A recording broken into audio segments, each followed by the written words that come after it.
Thank you very much, Sue, and thank you for the kind words. But I echo Sue's comments about what's going on in the world. You know, we need to just take a breath and balance ourselves, I think, and just share our thoughts with everyone involved and affected by those events. Which also leads into the title. Sue gave me this title, and it didn't take me too long to think about what I was going to say. But of course, Hurricane Helene has just hit the States, and some of the states that it's hit with lots of water are colleagues out there. So I've been emailing frantically, and I'm glad to say everyone I know is safe or was not affected. But as we all know, sadly, that's not the case everywhere.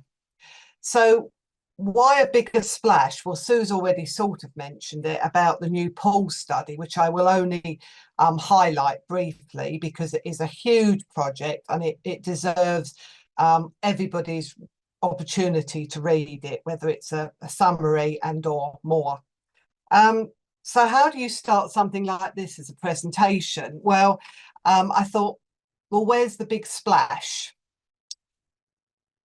Niagara Falls, which is the one on the left, which I've been very fortunate to have visited, both sides, Canada and the USA side. And my big trip next year, which is purely holiday with my husband, is to the Argentinian Brazilian Falls, which I apologise if my pronunciation is wrong, but it's Iguazu, not how it's spelt at all.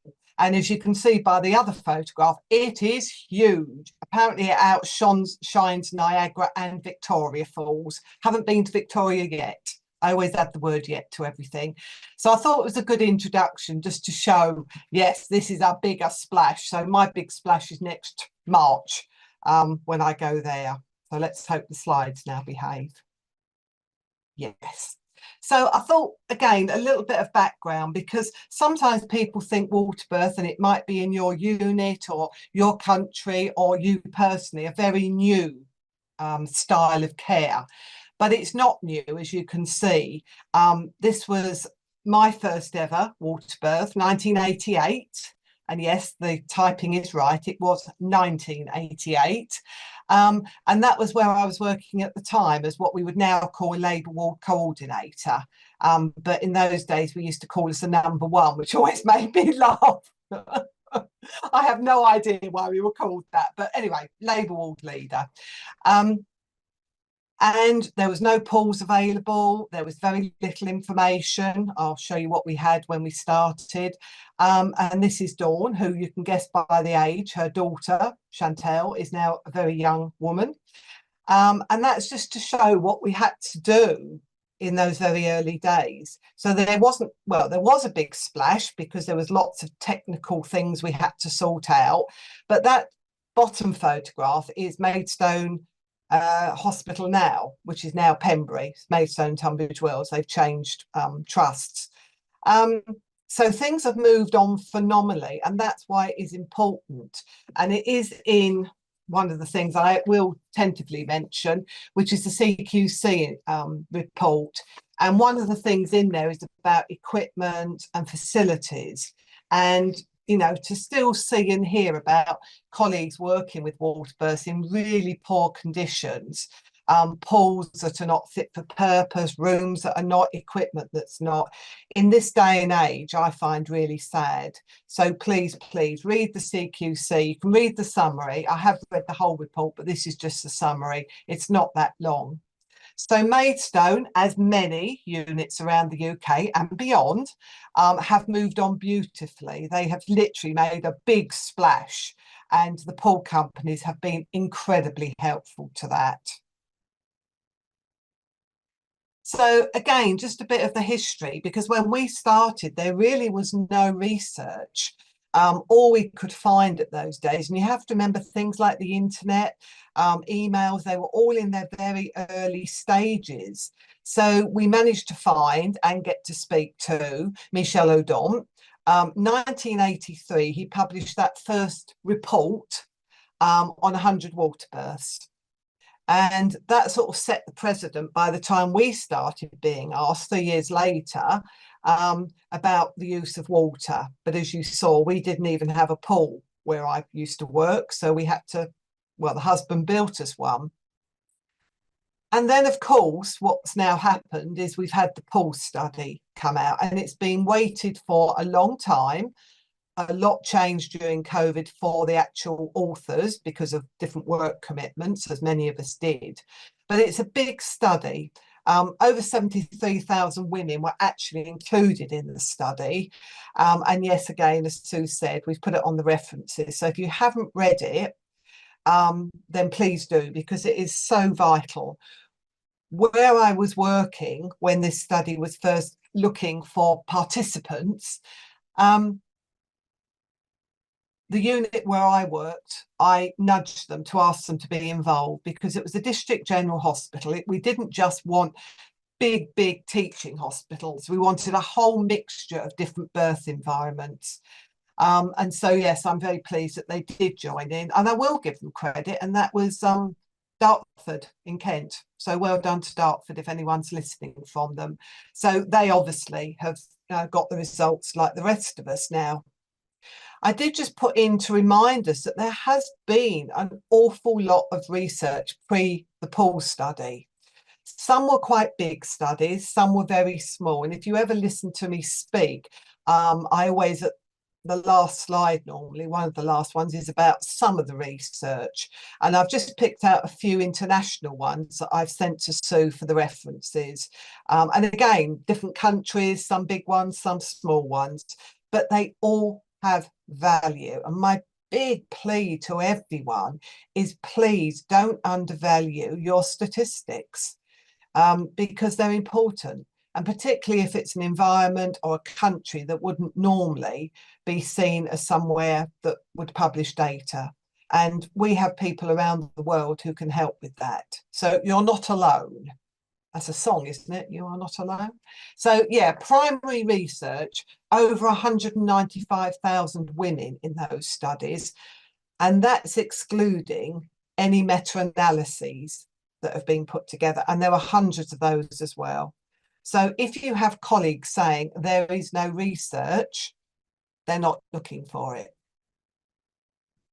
And that photo is me many years ago when I had long hair. That's about 3 o'clock in the morning at a home water birth in one of the very original home pools. I think the mum looks healthier than I do, even though she's just birthed her baby. We're sitting there waiting for the placenta, by the way. That's what we're sitting for and waiting. And yes, I definitely look more tired, I think, than she does. That's when I was a community midwife. So yeah, home water births as well. So that's the Pulse study. I'm not going to go through it because I hope Julia, if you haven't heard her, will come on at some point and talk about it. But there's the figures, the 73,000. All that I'd really like to pull out is that last paragraph, because this is what it was all about. It wanted to give a definitive answer to the safety of water births for mothers and babies. And that's what it did. As you can see, it says, among women using water immersion during labour, remaining in the pool and giving birth in water was not associated with an increase in the incidence of adverse primary maternal or neonatal outcomes. And if you want to know what were those primary outcomes and what they were looking at, please get the article and read it. And there are, of course, summaries available as well. And that has really helped, I hope, because of the robustness of the authors and where it actually has come from. So I, really plead everyone to read it and have it available to your colleagues, particularly because it's about neonates as well. And it's often some of our neonatal colleagues who find water birth perhaps something a bit out of their comfort zone. And it is for a lot of people. So what future research do we need? Because that's great to have all of those studies, including, of course, the Pulse study. But these are some of the studies that we are in desperate need of. And we know that some of these women, birthing people who have water births, but we don't always get the data. And that can include a birth story. Top left, that's a birth story that I published in All for Maternity. It's available online if you look me up. And I also took it to Bali, to ICM last year, and we had so many people. I did a poster presentation about it because Emma's story was that she had a 4th-degree tear, and she wanted, at the height of COVID, a home water birth. And as you can see, that's exactly what she got. So we know there are more women who have had OA tears who have water births, but there's very little data that you can share with women. And that was one of the problems I had for Emma when I was trying to guide her through the complexity of the NHS, because I couldn't provide her with any great evidence. The middle top photo is another lady that I helped go through, and she'd had a previous cesarean section. So again, VBACs in pools. And we know that happens all around the country. Guess what? There's very little data that's being published. I've published, but that's many years ago now. So again, a big plea. It doesn't matter if it's 4 women or 400. Please publish. Let the rest of us learn from what you've learned. Top right is probably pretty obvious. There's very little about breaches in pools. Huge debate about whether or not women should be encouraged to stay in the pool for the actual delivery, or should it just be used for labour. Bottom left, GBS. Yes, we had been using pools for GBS for years and years and years with IV antibiotics as per RCOG Green Top guidelines, and not much written about that except what is in the new book, with thanks to the GBS Society. They've Janet Plum has very kindly guided me through her contribution.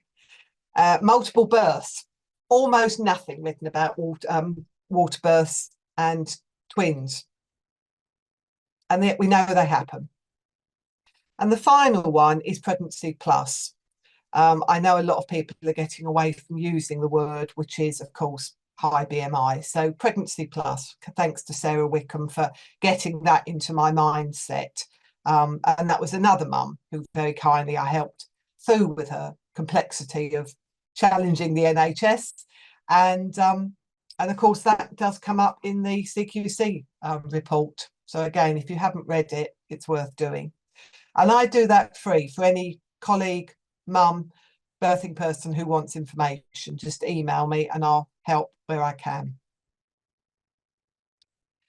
So what's another big splash? Well, skills drills, knowing what to do in an emergency. And these are colleagues at various study days where I do skills drills in the afternoon. We call it room preparation to emergency evacuation. And the last bit, the emergency evac, actually is incredibly rare. But again, people are not always good about recording or reporting statistics on how many times they've had to emergency evacuate. So again, another plea. Mock-ups, obviously, is what we do.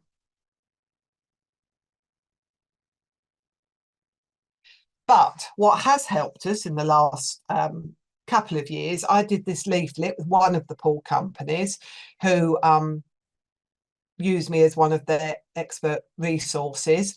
And we did this for the American market. So if there are any American colleagues, some of you probably already know this leaflet, but we did it to try and guide people about what to do. We're not doing heroics with shoulder dystocias in the pool.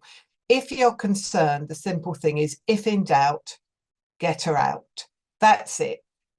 And if I only have 2 moments with a mum before I take over care or share care, if, you know, midwives going for a break or anything, that's one of the things I'd always say.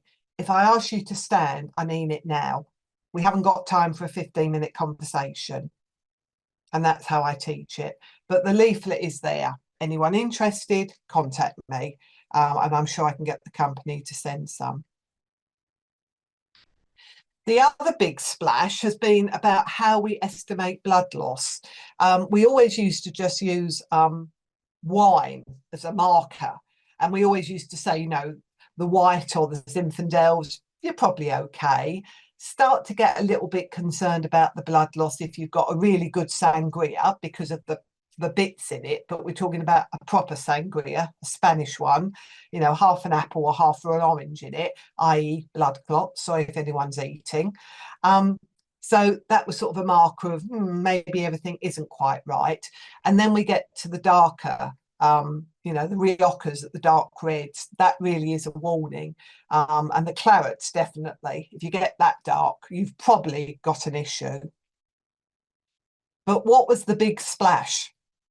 Ethel Burns, colleague, known again for her water birth experience and teaching and research. And this again had been ongoing pre-COVID, but like everyone, universities ran into problems. So this got launched last December. So it's not even a year old yet. The link is there. It's a really good tool. And the best news, it's free. And that's always great. It's a good e-learning. The summary was there in one of the other journals, but yes, it's there. I always check it's still live. There's no reason why it wouldn't be, but before I sort of highlight it, I always tell people, please, yes, it is there.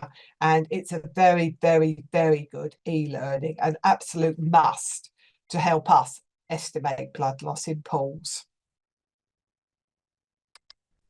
So what else has been going on? Well, again, bad pun again, but I'm going to use it. The other big splash is how well water births are doing around the world. We're hearing that the numbers of water births in the UK is dropping, and that probably is relation to the increase in interventions, women who don't fulfil a very basic criteria, without women perhaps feeling how they can actually challenge those sort of criteria, access not just to a pool, but maybe a home birth or a birth centre. But around the world, there is phenomenal work going on with water births. And all but the bottom right are birth centres that I've been to. Canada, that's in Toronto. People always look at photos and think, oh, that's an interesting pool, or that's interesting. But this is just to show the vastness of what people are doing. We reckon there's about 120 countries worldwide who are now, and my phrase is, actively support water birth. Because many units in the UK will say, oh, yes, we have a pool, or 2 pools, or 3 pools, but it's very hard for some women to negotiate the use of that pool. So that's why I use actively support all the way through. If the women have a complexity, like we've just mentioned, where there's little research, how do women negotiate that system? And that's where I get lots of emails from colleagues, midwives, doctors around the world, obviously women who are trying to negotiate that. And I've just been working tentatively early on with a woman who's got twins, who wants to go to a birth centre and use the pool. But it's what I just said, trying to find the data is very difficult. So yeah, I have a 9-point plan that I go through with women about what they need to do, and then I carry on trawling to find what I can. Very different picture. Top right, this is India. This is in Hyderabad, birth centre there called the Sanctum. And that's with a great colleague, Vijaya Krishnan. And she's doing great work out there as well. Fantastic. Closer to home, the UK, we have a standalone birth centre, bottom left. I didn't get a chance to ask their permission to name them, hence I haven't. Some of you, if you're local, might know where it is. And the bottom right, of course, is home water births. So the numbers are up and down. But I think they have dropped off a lot since COVID. Some units have reclaimed that, others haven't. And I hear that all the time when I travel in the UK. So if you need assistance, please contact me and I'll see what we can do, because that's my passion, amongst other things, is to help us help women to make those choices. So yeah, that I remember rightly, I think was sent to us during COVID, and I believe that was overlooking Brighton Beach. I think it's a lovely photo for her. And then further afield again, Poland. Again, you might not like the setup, the photograph, the pool, whatever. There is such a range out there. So one of the things I do a lot is to actually assist people when they're planning a pool and a pool room. And I did that with Hong Kong, would you believe, via Zoom, because I couldn't get out there because it was at the height of COVID. So yeah, they've got their pool in, as you can see, with wonderful views over Hong Kong Harbour, which was great fun because they kept saying, well, should we blank the windows out? And I said, but you're something like 17 floors up. Why do you want to blank out the windows? Who's going to look in? Now, if you know Hong Kong of old, when you used to fly into Hong Kong, you used to fly in over the harbour, right up against the skyscrapers that you can see in the distance. But those days have gone. Tai Tak Airport does not do that anymore. So they don't have to worry about blanking out the windows, except for privacy for the woman. And we help them with that. The Polish one, I only saw at the beginning of this year when I was out there teaching. And then the USA one, that's in Goshen, Indiana, which was, again, one of the places I visited, taught.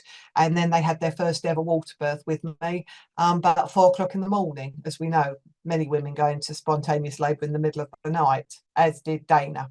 So, yeah, that's the USA. Very, very interesting setup there.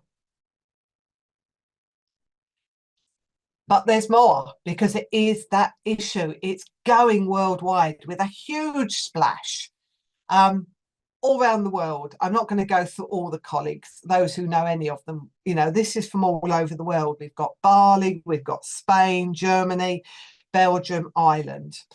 And some of these are conferences, not always hosted by me, by other colleagues or other organisations.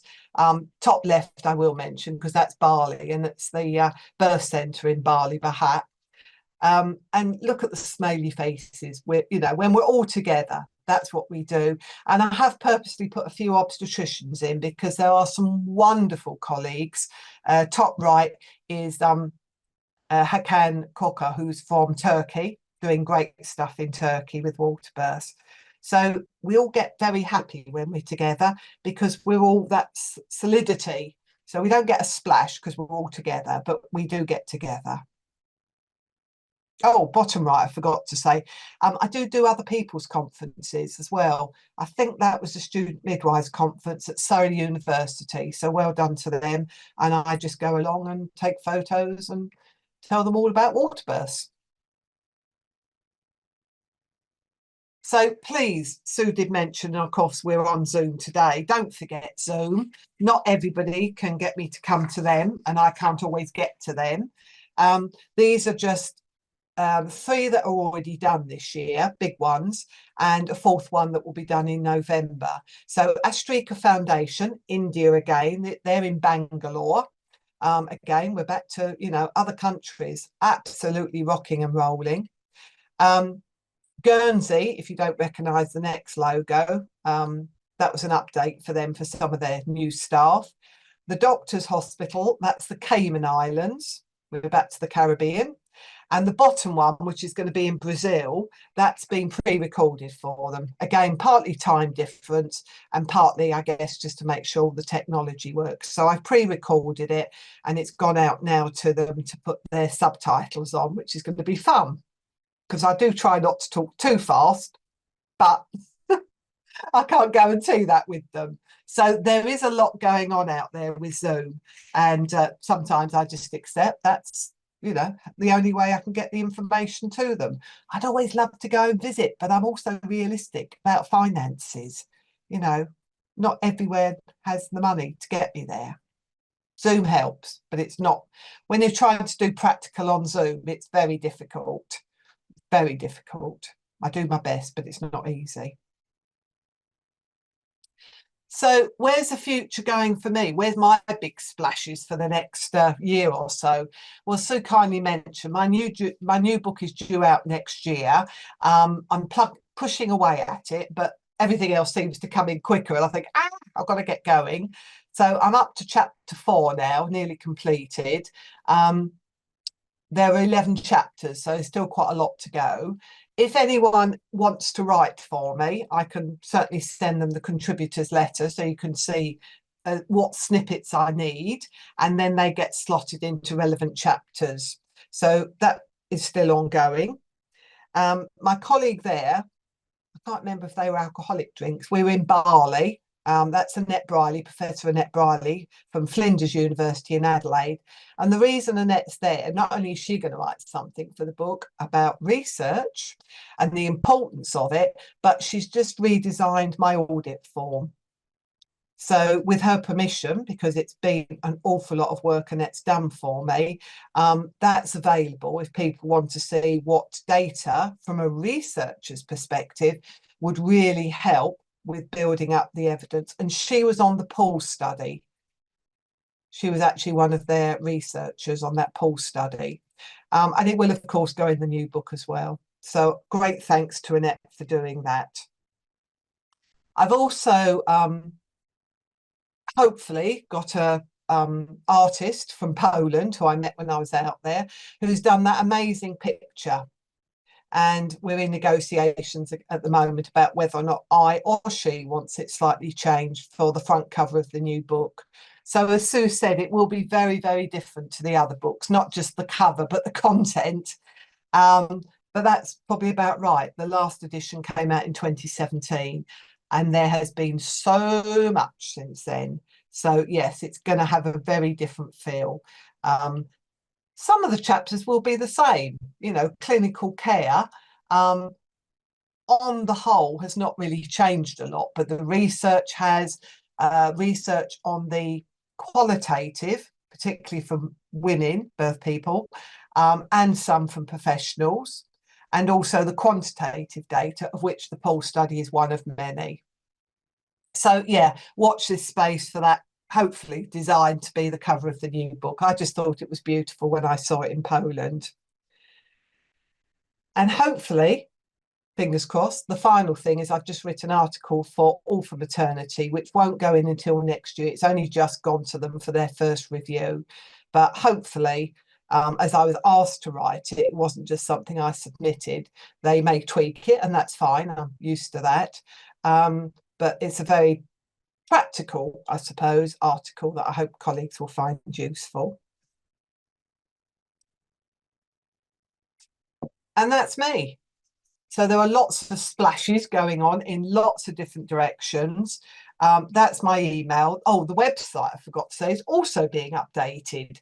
So if it looks a little bit old, it is, and it's in the process of being updated, but the connections are still all there, or you can just type in on, you know, a search engine and find me and contact me if you lose anything else. But please do just make sure if you put me in, make sure you spell it correctly, because there is a Dianne Garland. I get quite a lot of emails for Dianne Garland. She's American, so she does know, because I think I know that, bounce it back onto her. So yeah, it's double-N-E and it's Garland. Those of us who are mature enough will remember Judy Garland. So that's how you spell the name. And that's me.